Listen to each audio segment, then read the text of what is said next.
ব্যাপার, রাস্তা ব্লক কেন? আশেপাশে তো কাউকে দেখছি না। সামনে কি কোনো সমস্যা হয়েছে নাকি? কি জানি, কিছু তো একটা হয়েছে। ও কাকা একটু দাঁড়ান। সালমা, তুই কত বছর পরে গ্রামে আসলি? ভালো আছি তো মা? হ্যাঁ ভালো আছি, কিন্তু আপনাকে তো ঠিক চিনতে পারলাম না। সালমা, তুই চিনতে পারছিস নি? আমি তোর কাদের কাকা, স্কুলে যাওয়ার সময় ঝালমুড়ি খাতি ওই দোকানটা আমার। হ্যাঁ চাচা, মনে পড়েছে। আসলে আমি তো আপনাকে চোখে দেখিনি, বিয়ের পরে প্রথমে গ্রামে আসছি। হ্যাঁ মা, আমি সব জানি। আচ্ছা কাকা, রাস্তাটা এভাবে ব্লক করা কেন?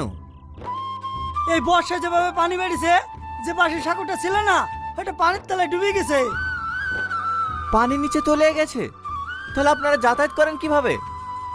গাড়ি পারাপার হয় না, কিন্তু নৌকায় মানুষজন পার হয়। দামোদর বাবু কি সোনার খোঁজ পাবেন? সোনা পাওয়া গেল? গাড়ি পারাপার হয় না, কিন্তু নৌকায় মানুষজন পার হয়।